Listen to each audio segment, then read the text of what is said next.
이번 시간에는 그 공시제도하고 매매제도에 대해서 좀 알아보겠습니다. 상장된 그 회사들이 실제로 한국거래소에서 거래될 때 상장된 회사들은 일반 비상장 회사와 달리 어떤 일들이 생기면은 바로바로 투자자들한테 알려줘야 됩니다. 그런 것을 어떤 방법으로 합니까? 공시의 방법으로 하는 거죠. 그리고 그 공시에 대해서 뭐 잘못했을 때 어떻게 좀 또 처벌 또 벌점을 주기도 하고 그러거든요. 또 매매 거래가 정지가 되기도 하고. 그래서 공시 굉장히 중요하고요.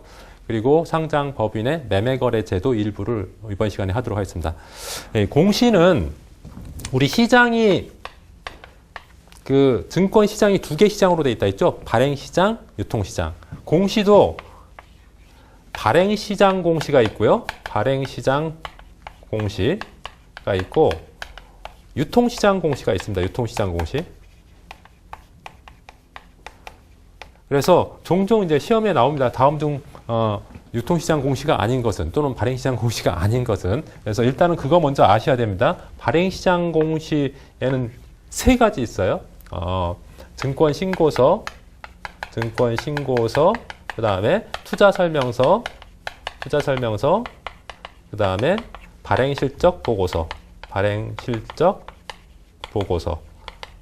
이 이외에는 전부 다 이제 유통시장 공시라고 보면 됩니다. 발행시장 공시만 외면은 어떻게 보면은 그 나머지는 다 유통시장 공시라고 보면 돼요. 공시는 크게 이 두 가지밖에 없기 때문에 두 가지 중에서 요거 하나만 알면 나머지는 다 유통시장 공시죠. 유통시장 공시에는 뭐 정기공시도 있고 수시공시도 있고 조회공시, 자율공시, 공정공시 이런 여러 가지 공시가 있는데요. 그 중에서 중요한 게 조회공시는 뭐냐면은 그 어떤 회사에 갑자기 이상한 소문이 들어와요. 이 회사가 갑자기 뭐 예를 들어서 뭐 부도난다는 그런 소문이 돌 수도 있고, 어떤 경우는 지금 매출액 한 100억 정도 하는데 뭐 내년에 한 1000억 정도 한다더라 이런 소문이 나올 수도 있고. 요즘에 증권시장에는 그런 소문들이 많이 돌거든요. 그랬을 때 그 회사에 직접 조회를 합니다. 너 이 소문이 사실 맞냐? 또 틀리냐 이것을 확인하는 공시가 조회공시라고 할 수 있는데요. 조회공시는 오전에 조회공시를 하면은 그 오후까지 반드시 조회공시에 대한 답변을 해야 되고요. 오후에 조회공시 요청을 하면은 그 다음날 오전까지 그 공시에 대한 답변을 해야 됩니다. 그렇게 하는 것이 조회공시고요. 그 다음에 자율공시라는 게 있어요. 자율공시는 말 그대로 자율이에요. 자율적으로 하는 공시야. 조회공시 같은 경우나 정기공시는 이제 뭐 분기별로, 반기별로 사업기마다 정기적으로 공시하는 그런 의무공시인데, 조회공시도 조회공시 요청을 하면 반드시 답변을 해야 되죠. 근데 자율공시는 뭐냐면은 회사가 자체적으로 우리 회사가요 지난달에 미국하고 어떤 계약을 했는데 앞으로 지금 매출이 300억인데 하반기에는 한 200억 정도 더 늘어날 것 같다. 요런 거, 그런 것들을 자율적으로 공시할 수 있는 게 자율공시예요. 일반적으로 회사 주요 사항에 관한 공시는 조금 나쁜 공시가 많아요. 그래서 그런 것을 의무적으로 하고 있고요. 자율공시는 조금 회사 입장에서 봤을 때 좋은 공시가 많아. 실적이 높아진다든지, 무슨 어디하고 뭐 좋은 계약을 했다든지, 뭐 이익이 높아진다든지, 그런 거 할 때 자율공시를 많이 합니다. 굳이 회사가 자율공시를 하는 것은 자기 자랑하는 거죠. 우리 이렇게 잘 되고 있다. 그런 거고요. 그 다음에 공정공시라는 게 있습니다. 공정공시는 뭐냐면은 일반적으로 상장 법인들은 증권사 애널리스트나 아니면 펀드 매니저들이나 이런 사람들을 데려다 놓고 우리 회사 이렇게 잘 나가고 있습니다. 이렇게 뭐 설명회 같은 거 하는 경우가 많이 있어요. 그러면은 그 설명회에 참석한 증권사 애널리스트들은 정보들을 많이 알 수 있지만은 투자자들은 거기 다 올 수 없기 때문에 투자자들은 그 정보에 대해서 잘 모르잖아요. 그죠? 그래서 만약에 그런 일이 발생하면, 예를 들어서 우리나라 50개 증권사에 있는 애널리스트를 다 모아서 우리 회사에 대해서 IR을 한다 그러면은 그 IR 하기 전에 이미 다른 사람도 다 알 수 있도록 공시하도록 만드는 거예요. 그 설명이 있기 전에, 설명한 다음에 아니라 있기 전에. 그래야지 일반 투자자하고 거기 참석하는 사람들하고 공평하게 그 정보를 알 수가 있잖아요. 정보 비대칭이 없어지는 거죠. 그렇게 하기 위해서 그러니까 그 IR이나 그런 설명에 참석 안 한 사람도 그 정보를 다 알 수 있도록 하기 위해서 하는 것이 바로 공정공시입니다. 그래서 이 공시의 내용 중에서 그 자본시장, 아니, 발행시장 공시 요 세 가지하고 유통시장 공시에도 여러 가지가 있는데 특히 요 세 가지가 좀 문제로 잘 나오니까 요건 특별히 좀 기억하시기 바라고요. 그다음에 불성실 공시, 만약 공시를 뭐 잘해야 되지만은 불성실 공시 하면 안 되겠죠. 불성실 공시는 크게 보면 세 가지가 있습니다. 공시를 불이행한 경우, 공시를 해야 되는데 공시 의무가 있어요. 상장된 법인들은 공시할 의무가 있어. 근데 공시 불이행한 건 불성실 공시라서 불성실 공시로서 제재를 가할 수가 있고요. 두 번째, 공시를 번복. 예를 들자면은 어제는 우리 매출이 뭐 1분기 매출이 뭐 500억이라고 했다가 오늘은 또 400억으로 고치는 거. 이런 거 안 되죠. 번복하면은 한 번 할 때 제대로 해야지. 한 번 했다가 또 번복하고 그러면 안 되잖아요. 이런 것도 불성실 공시의 한 유형이고요. 세 번째, 공시 변경. 공시를 A라고 했다가 다음에는 또 B라고 했다가 이렇게 왔다 갔다 하면 안 되잖아요. 이런 것이 불성실 공시의 세 가지 유형, 대표적인 거고요. 불성실 공시를 하게 되면은 여러 가지 제재했죠. 뭐 매매 거래를 정지하기도 하고, 벌점을 부과하기도 하고, 제재금을 부과하기도 하고, 또 관리 종목이나 상장 폐지까지 가능하죠. 불성실 공시를 계속 하게 되면 벌점이 누적돼 가지고 그런 점들이 있다는 거 기억하시고요. 그다음에 매매 거래 제도와 관련해서요. 이제 공시 제도는 좀 중요한 것은 제가 다 말씀드렸고, 매매 거래 제도와 관련해서 위탁증거금이라는 게 있어요. 위탁증거금. 뭐 주식을 해보신 분들은 아시겠지만은 내가 100만 원어치 주식을 산다고 하면은 100만 원이 다 필요하면 다 100만 원 있으면 상관없지만은 100만 원 중에 보통 뭐 40만 원 정도 있으면은 위탁증거금. 그러니까 보통 위탁증거금이 살 주식이 한 40% 정도 받죠. 일반적으로. 물론 이제 종목에 따라 좀 다른데 일반적으로 40% 정도 받는데 100만 원 주식을 사는데 40만 원만 있으면은 일단 그 주식을 100만 원어치 살 수 있게 만드는 거죠. 그래서 이틀 후에 결제되는 이틀 후에 나머지 60만 원을 내면은 이제 완벽하게 사지는 거고, 만약에 60만 원을 뭐 이틀 후에 못 갚으면은 미수가 그 다음 날 반대 매매 해가지고 그냥 청산을 해버리죠. 어쨌든 그런 게 위탁 증거금인데, 위탁 증거금이라는 것은 어떻게 보면 이게 결제 이행을 위한 그런 증거금이라고 볼 수가 있죠. 근데 위탁 증거금을 보통 한 뭐 25%에서 45% 정도 받는데 100% 징수하는 경우가 있어요. 100% 위탁 증거금 100% 징수하는 경우. 일반적으로는 100% 징수 안 하거든요. 근데 100% 징수하는 경우 어떤 경우가 있는지 그 세 가지가 있습니다. 세 가지. 예, 세 가지. 첫 번째는 상장 주수가 5만 주 미만의 그 매도 주문, 5만 주 미만의 매도 주문, 또 그런 게 하나 있고요. 그다음 투자 경고, 5만 주 미만의 매도 주문, 그 다음에 투자 경고 종목, 투자 유의 종목, 투자 경고 종목, 투자 위험 종목, 이게 단기 과열 종목 지정하는 게 있는데 중에서 투자 경고 종목, 투자 위험 종목, 이 종목의 매수 주문 같은 경우도 반드시 100% 그 위탁 증거금을 징수하도록 되어 있고요. 그다음 미수 동결 계좌 같은 경우도 위탁 증거금을 100% 납부하도록 이렇게 하고 있습니다. 그 다음에 이제 매매와 관련해서 매매 거래 시간, 그리고 또 매매 거래일부터 할까요? 매매 거래일, 매매 거래 시간, 그리고 호가 가격 단위, 시간, 매매 수량 단위,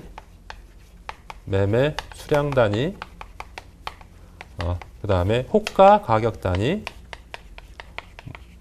뭐 이런 거 한번 알아보겠습니다. 매매 거래일은 월요일부터 금요일까지 하죠. 월요일부터 금요일까지.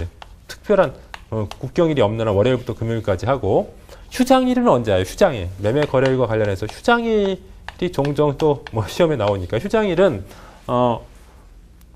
국경일은 국경일 우리나라 국경일 휴장일이죠. 그리고 토요일도 예전에는 과거에는 토요일 날 근무를 좀 했는데 토요일도 안 하고 그 다음에 근로자의 날 5월 1일 근로자의 날 안 하죠.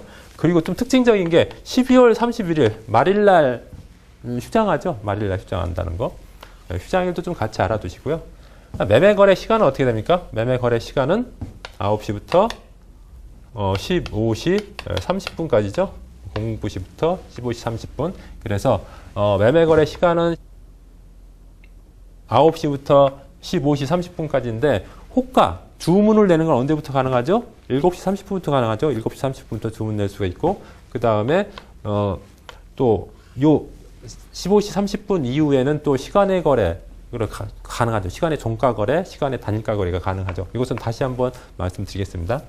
그 다음에 매매 수량 단위는 일반적으로 어떻게 하죠? 일주 단위로 하죠. 일주 단위로 합니다. 그러니까 살 때, 팔 때 일주 단위로 할 수 있는데 다만 주식 워런트 증권 ELW 같은 경우에는 10주 단위로 한다. 예외적으로 요것만 10주 단위, 나머지는 다 1주 단위로 한다. 그 다음에 호가 가격 단위, 이것은 이제 유가증권 시장, 코스닥 시장, 그 다음에 코넥스 시장 조금 다른데요. 일단은 유가증권 시장은 7개, 유가증권 시장부터 보겠습니다. 유가증권 시장, 그 다음에 코스닥 시장, 코넥스 시장, 각각 다른데요. 유가증권 시장은 호가 가격 단위가 7단계로 되어 있고, 코스닥 시장은 5단계로 되어 있습니다. 그래서 유가증권 시장은 호가 단위가 1원, 5원, 10원, 50원, 100원, 500원, 1000원. 호가 가격 단위가 이렇게 되어 있는데 1원 단위는 1000원, 주가가 1000원 미만인 경우, 1000원 미만. 그 다음 5원, 호가 가격 단위가 5원인 경우는 5000원 미만. 5000원 미만인 경우 주가가, 그러니까 주가가 5000원이 아니라 4950원이다 그러면은 5원 단위로 호가가 움직인다는 소리고, 요것은 만원 미만, 주가가 만원 미만인 경우, 호가 가격 단위가 50원인 경우에는 5만원 미만, 100원은 10만원 미만, 그 다음에 500원은 50만원 미만, 그 다음에 1000원은 50만원 초과하는 경우, 요렇게 7개의 단계로 되어 있습니다. 7개 단계로 되어 있는데, 코스닥이나 코넥스 시장은 5개 단계로 되어 있어요. 그러니까 요까지 똑같고, 요 밑으로도 다 100원이야. 그러니까 코스닥, 코넥스 시장은 호가 가격 단위가 1원, 5원, 10원, 50원, 100원. 요 5개만 돼 있어요. 5개. 1원부터 50원까지 호가 가격 단위 5개로 돼 있고, 유가증권은 그 500원, 1000원도 있기 때문에 7개 단계로 돼 있다. 이 말의 의미는 뭐냐면요. 주가가 1000원 미만인 것은 예를 들어서 그 매수창에 이렇게 뜬다는 거죠. 매도 창에. 여기 매도고 여기는 매수라고 하면은 예를 들어서 만약에 10만원 미만은 100원 단위잖아. 10만원 미만, 예를 들어서 8만원이라고 치자고, 8만원짜리 주식이라고 하면은 8만 100원, 그 다음에 여긴 8만원, 이렇게 100원 단위로 호가가 움직인다는 거죠. 여기서 8만, 예를 들어서 1,100원, 8만 1,200원, 이렇게 100원 단위로 움직인다는 거예요. 그러니까 그 호가 가격 단위 의미, 호가 가격 단위 유가증권은 7단계, 코스닥 코넥스 시장은 5단계 좀 기억하시고요. 그 다음에 주문 그 유형하고 조건, 호가의 종류 이런 거 한번 보겠습니다. 주문 유형에는 주문 유형, 호가라고도 하는데 호가의 종류, 호가란 말이 그냥 주문 가격이라고 생각하시면 됩니다. 주문 가격이라고 생각하시면 되는데, 호가의 종류에는 크게 보면은 한 6가지 정도, 더 좀 넓게 보면 7가지 정도 되는데, 중요한 것은 5가지입니다. 5가지만 한번 할게요. 첫 번째는 지정가라는 게 있어요. 지정가. 두 번째는 시장가라는 게 있고요. 세 번째는 조건부 지정가라는 게 있습니다. 조건부 지정가. 다음 네 번째는 최유리 지정가. 다섯 번째는 최우선 지정가입니다. 최우선 지정가. 이렇게 다섯 가지인데 뭐 경쟁 매매 시 또 주문 가격이 있고 한데 가장 중요한 건 요거예요. 요거. 두 개가 더 있는데 두 개는 나머지 두 개는 책에서 그냥 간단하게 설명하겠습니다. 이 차이는 뭐냐면은 주문을 낼 때 지정가로 낸다는 것은 종목, 그 투자 종목, 그 다음에 수량, 가격을 지정해서 주문 내는 것을 지정가 주문이라고 합니다. 그러니까 예를 들자면은, 예를 들어서 A 주식 10주 만 원에 사는 거, 이렇게 주문 내는 것을 지정가 주문이라고 한다는 거죠. 시장가 주문은 뭐냐면은 종목과 수량은 지정하는데 가격은 지정하지 않는 거예요. 가격은 지정하지 않는 거. 그 다음에 조건부 지정가는 뭐냐면은 장중, 접속거래 중에는 지정가 주문이고, 그 다음에 장 끝나기 10분 동안, 끝나기 10분 전부터 끝날 때까지, 장전 10분 전부터 시장가로 바뀌는 주문이 조건부 지정가고요. 최유리 지정가는 뭐냐면은, 가장 유리한 가격으로, 주문을 내는 건데, 이거 조금 이따 다시 한번 설명하겠습니다. 최우선 주문도 좀 약간 차이가 있는데, 예를 들어서 한번 설명을 드릴게요. 예를 들어서, 여기가 매도창이고, 호가창이 보면 이쪽이 매수창이죠. 이런 주문 호가창이 이렇게 돼 있다고 치자고, 여기서 9,990원에 예를 들어서 100주 주문이 있고, 9,980원에 예를 들어서 200주 주문이 들어와 있고, 9,970원에 예를 들어서 400주 주문이 있고,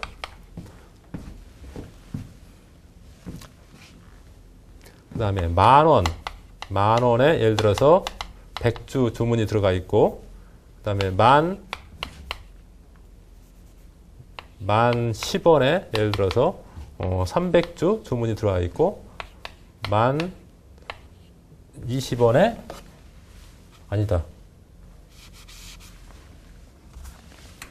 1,100원, 1,200원 이렇게 좀 보기 쉽게 하자고요. 여기에 400주 주문이 돼 있다고 치자고요. 그러면은 이런 경우에 지정가 주문할 때 어떻게 하고, 시장가 주문, 조건부 지정가 주문, 최유리 지정가, 최우선 지정가 주문할 때 어떻게 결과가 나오는지 한번 말씀드릴게요. 조건부 지정가는 그냥 지정가 주문을 어떻게 내는 거냐면은, 예를 들어서 A 주식, 이게 A 주식이라고 치자고요. A 주식 만 원에 100주 산다. 그러면은 A 주식 만 원에 100주 사지겠죠? 이렇게 주문을 내는 게 종목 수량 가격을 다 지정한 거니까 이걸 지정가 주문이라고 한다고. 그러면은 100주 체결되겠죠? 만약에 A 주식을 200주 만 원에 주문 낸다 그러면은 A 주식 만 원에 100주 체결되고 100주는 미체결 상태로 남는 거예요, 결과가. 시장가 주문 한번 볼까요? 시장가 주문은 종목과 수량은 지정하는데 가격은 지정하지 않는다 그랬어요. 예를 들어서 A 주식을 500주 산다고 치자고. 500주 시장가로, 500주를 시장가로 산다고 하면 결과가 어떻게 나오냐면은, 여기서 시장가로 사면 가격을 지정 안 하니까 가격에 상관없이 계속 주문이 있는 대로 다 사버려요. 그러니까 500주 주문 내면 일단은 100주는 만 원에 체결되고, 그 다음에 아직도 400주 남았죠. 1,100원에 300주 체결되고, 그래도 아직 100주 남았죠. 그 다음 1,200원에 나머지 100주 체결되는 거예요. 그러니까 시장가는 가격을 지정하지 않았기 때문에 주문 나온 대로 계속 가격을 올리면서 사지는 거예요. 이런 게 시장가 주문. 그 다음에 조건부 지정가, 만약에 500주 주문 냈다고 치자고요. 500주 주문 냈다고 하면은, 요것은 어떻게 체결되냐면은, 이 A 주식이 장중에, 예를 들어서 9시부터 3시 30분까지, 오후 3시 30분까지 거래가 되죠.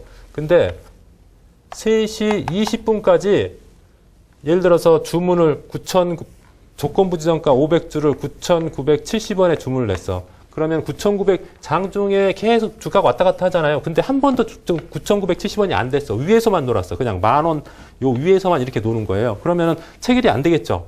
근데 장 끝나기 10분 전, 종가 단일가 거래할 때, 요때를 종가 단일가 거래 시간이라고 하거든요. 요때, 요 지정가, 9,970원의 지정가가 시장가로 바뀌어. 시장가로 바뀌는 주문. 요게 조건부 지정가예요. 그러면 시장가로 바뀌면은 결국 종가에 체결되겠죠. 그게 만약에 시장가가 이 시점에 1,200원이면은 설령 조건부 지정가 9,970원으로 주문을 냈어도 장 끝나기 10분 전에 시장가로 바뀌니까 1,200원으로 체결되면서 끝난다는 소리예요. 그래서 무조건 체결돼요. 이 경우에는. 그다음 최유리 지정가라는 것은 뭐냐면은 가장 유리한 가격으로 체결되는 거예요.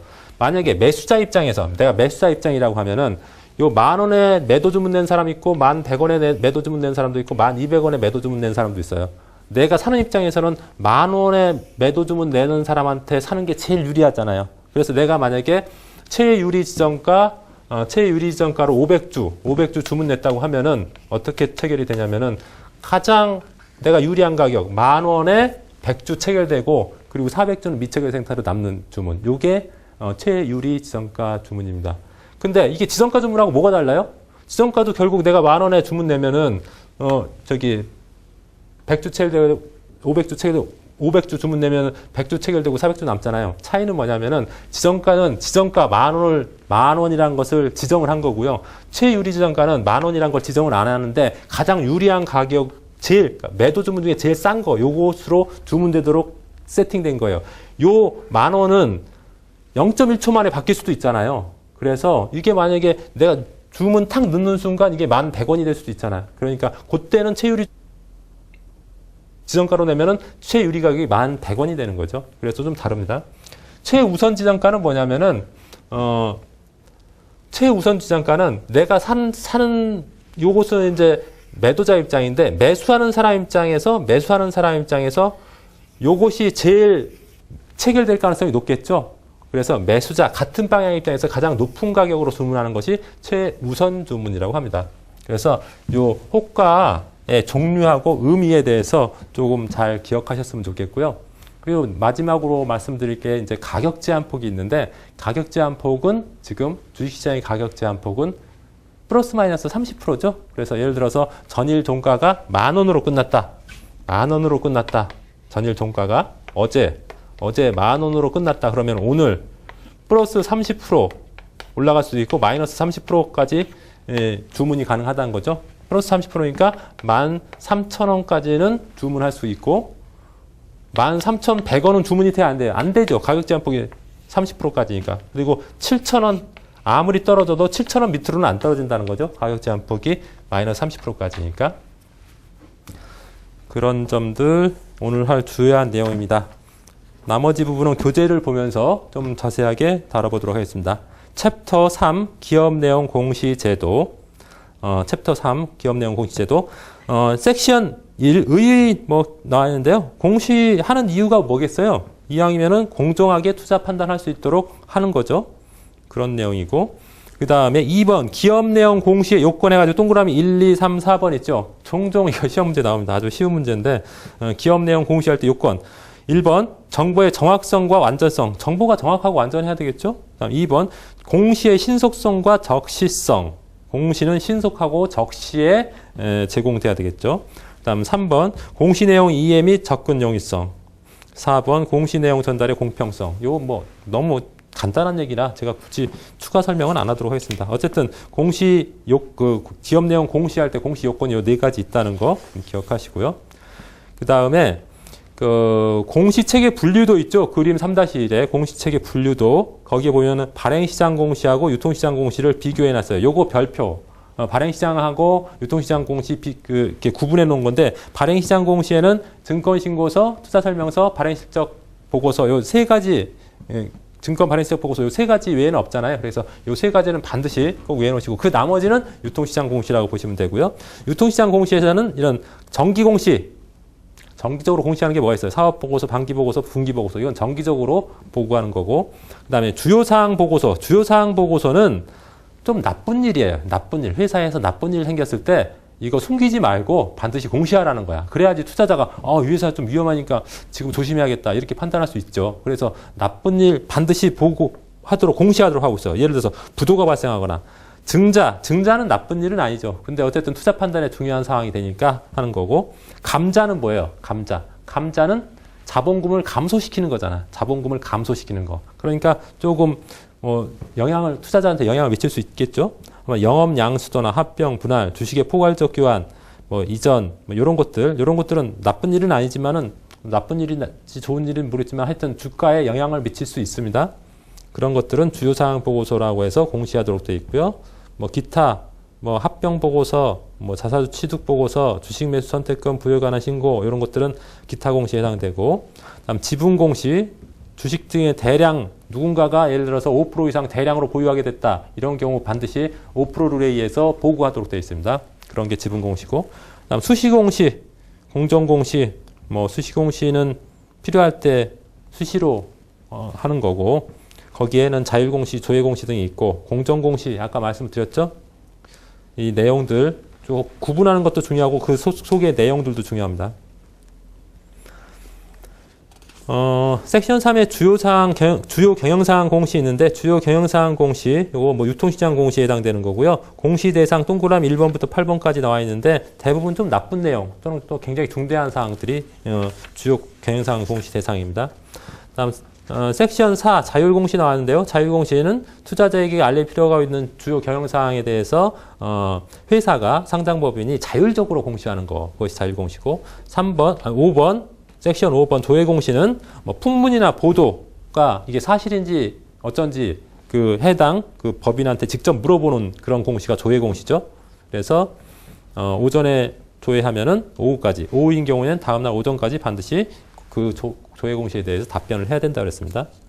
다음 섹션 6 공정공시 나와 있죠. 공정공시, 이건 어떤 정보 비더칭을 방지하기 위한 거고, 어떤 투자자가 그 공시 내용을 공평하게 전달받을 수 있도록 하기 위한 거죠. 그래서 그 공정공시 대상 정보 나와 있죠. 장래 사업 계획이나 뭐 전망이나 뭐 영업 실적 같은 거, 그런 거 공정공시 대상이 되고요. 그 다음에 쭉 내려가 가지고 그 공정공시 시한이라는 게 있죠. 공정공시 언제까지 공정공시 해야 되냐. 그랬을 때 IR 같은 경우에는 그 IR 개시 시작 전까지, 그다음 보도자료 배포할 때는 보도자료 배포 전까지, 하여튼 그런 일이 있을 때 그 전까지 해야 된다는 거죠.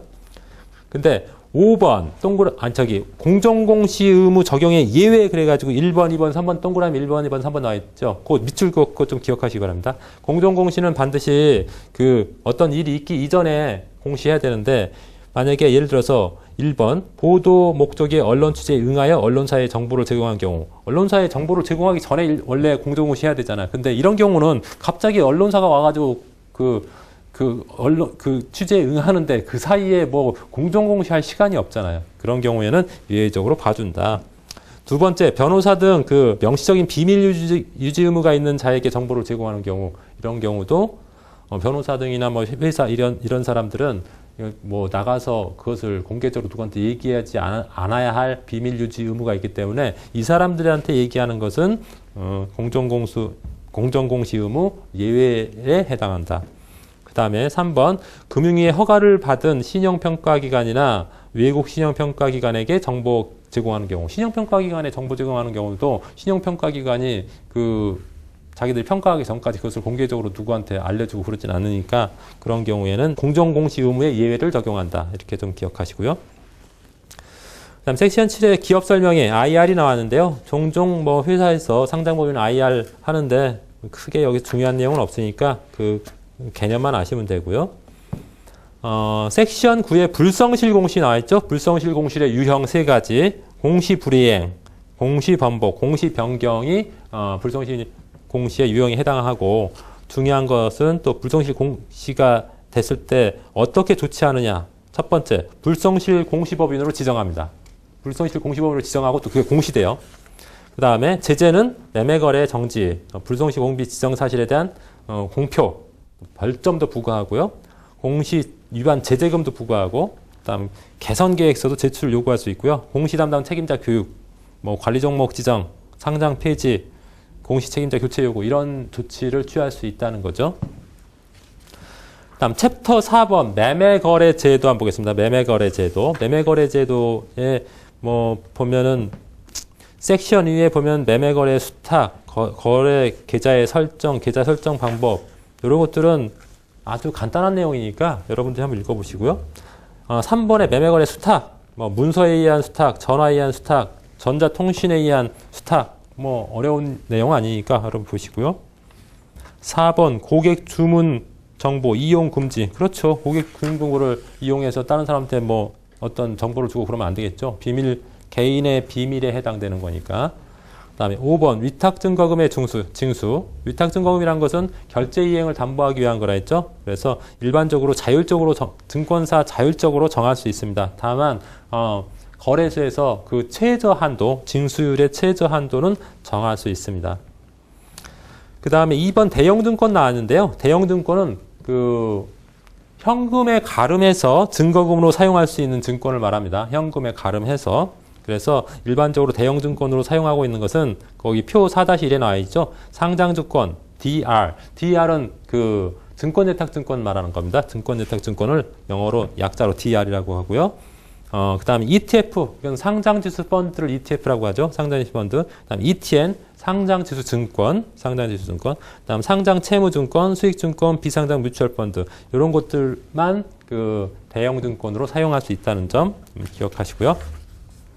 그 다음에 3번 위탁증거금의 징수 특례 3가지, 위탁증거금 100% 징수하는 경우 3가지 제가 말씀을 드렸었죠. 이 경우 거기 보시면은 상장도 시수가 5만 주 미만인 매도 주문 수탁, 그 다음에 두 번째 투자 경고 종목, 투자 위험 종목으로 지정한 종목에 대한 매수 주문을 수탁하는 경우, 그 다음에 세 번째 미수 동결 계좌 같은 경우에는 그 반드시 100% 징수 의무화가 됐다. 미수 동결 계좌라는 게 뭐예요? 미수가 있었는데 미수금 그 결제 안 해가지고 더 이상 이제 미수 못하도록 한 게 미수 동결 계좌입니다. 그래서 그 매수대금을 미납한 경우에는 그 다음 매매 거래일로부터 30일간, 매도증권을 미납한 경우에는 다음 매매 거래일로부터 90일 동안 미수 못하도록 미수 동결 조치할 수 있습니다. 그 다음에 섹션 3 시장 운영과 관련해서 매매 거래일, 매매 거래 시간 이미 말씀드렸고요. 매매 수량 단위, 호가 가격 단위 다 말씀드렸습니다. 거기 그 유가증권 시장하고 코스닥 코넥스 시장 호가 가격 단위 좀 구분해서 기억하시기 바랍니다. 유가증권 시장은 7단계로 되어 있고 코스닥 시장과 코넥스 시장은 5단계로 되어 있죠. 그 다음에 4번 가격 제한 폭과 가격 기준. 가격 제한 폭은 우리나라 기본적으로 상하 30%, 상하 플러스 마이너스 30%가 가격 제한 폭이죠. 근데 그 한국 거래소의 가격 제한 폭 제도 그 밑에서 네 번째 줄 한번 보시겠습니다. 다섯 번째 줄. 다만 본질적으로 여기 밑줄 좀 걸어보세요. 다만 본질적으로 가격 변동 후 폭이 큰 적리매매 종목, 그다음 주식 워런트 증권, 신주 인수권 증서, 신주 인수권 증권의 경우에는 가격 제한폭 제도를 적용하지 않는다. 가격 제한폭이 없다는 거예요. 그래서 적리매매할 때는 뭐 예를 들어서 수익이 하루에 30%가 아니라 60%, 70% 날 수도 있고 반대로 뭐 60, 70% 깨질 수도 있다는 거예요. 가격 제한폭이 없으니까. 그래서 가격 제한폭이 적용되지 않는 네 가지 있죠. 적리매매 종목, 주식 워런트 증권, 신주 인수권 증서, 신주 인수권 증권 요 네 가지 좀 기억하시고요. 그다음에 그 밑에 레버리지 ETF는 그 배율만큼 가격 제한폭을 확대 적용한다. 레버리지 ETF 같은 경우에는 일반 시장 수익률부터 뭐 2배, 뭐 1.5배 높게 적용되는 거 있잖아요. 그것은 그 가격 제한폭도 1.5배, 뭐 2배로 더 높게 적용한다는 거예요. 확대 적용한다는 거예요. 그래서 일반 원칙은 플러스 마이너스 30%인데 예외적으로 가격 제한폭 적용되지 않는 경우도 있고 확대 적용되는 것도 있다는 점 기억하시기 바랍니다. 그 다음에 섹션 4의 매매거래 종류는 여러분들이 한번 보시고, 그 다음 섹션 5의 호가의 종류. 호가는 주문하고 똑같다 했어요. 주문 가격. 주문의 종류 말씀드렸는데, 첫 번째 지정가 주문 나와 있고요. 두 번째 시장가 주문 말씀드렸고, 조건부 지정가도 설명을 드렸고요. 최유리 지정가, 최우선 지정가 설명드렸죠. 그 다음 6번에 목표가 주문 있는데, 목표가 주문하고 경쟁 대량 주문은 그렇게 많은 있는 주문이 아닙니다. 그래서 제가 별로 중요하지 않아서 설명을 안 드렸습니다. 여러분이 궁금하시면 한번 읽어보시고. 그 다음에 주문의 조건을 부여할 수 있어요. 주문의 조건을 부여할 수 있는데 그 박스 안에 보면 동그라미 1번에 IOC가 있고 FOK가 있죠. IOC는 옆에다 적어놨어요. 일부 충족 조건을 말합니다. 일부 충족 조건. 일부 충족 조건은 뭐냐면은 거래소에 주문을 100주 넣는데 어떤 지정가로 100주를 넣는데 그 중에 지정가로 체결될 수 있는 것이 예를 들어서 70주고 30주는 체결 안 돼, 미체결 상태로 남아있다 그러면은 체결된 거 그것을 그 지정가 주문을 IOC 주문으로 내면은 체결된 거 70주만 체결이 되고 미체결 30주는 아예 취소가 돼 버리는 거. 요런 주문이 IOC 주문. 일부 충족 조건 주문이라고 하고요. 그다음 FOK 주문은 뭐냐면은 전부 충족 조건이에요. 전부 충족 조건. 전부 충족 조건은 뭐냐면은 내가 주문을 100주 냈을 때 100주가 다 체결될 수 있도록 주문이 돼 있으면은 100주 다 체결되고 100주 중에 한 주라도 체결이 안 되면은 전부 주문을 취소시켜 버리는 형태. 이런 게 FOK 주문. 전부 충족 조건 주문이라고 할 수 있습니다. 그다음에 나머지 부분은 여러분들이 뭐 한번 읽어보시기 바랍니다. 이게 중요한 부분은 아니니까. 이번 시간에 공부한 내용 중에서 좀 중요한 부분을 좀 체크해 보도록 하겠습니다. 첫 번째는 그 발행시장 공시의 종류, 발행시장하고 유통시장 공시 구분하는 거. 다음 중 뭐 유통시장 공시가 아닌 것은, 다음 중 뭐 발행시장 공시가 아닌 것은 그런 식으로 문제가 나오기 때문에 구분하는 거 좀 기억하시고요. 그 다음에 유통시장 공시 중에서 이 조회공시, 자율공시, 공정공시, 특히 공정공시, 이건 좀 자세하게 좀 공부하셨으면 좋겠습니다. 종종 유통시장 공시에 어떤 개념 묻는 문제에서 잘 나오니까. 그 다음에 불성실 공시의 요 유형 세 가지하고 불성실 공시했을 때 어떤 제재가 있는지 그런 내용들 좀 기억하셨으면 좋겠고요. 그다음에 위탁증거금 100% 징수하는 사유. 위탁증거금 어디 있습니까? 위탁증거금 보통 한 25%에서 40% 정도 징수하는 게 일반적인데 100% 징수하는 경우 세 가지 또 좀 기억하시고요.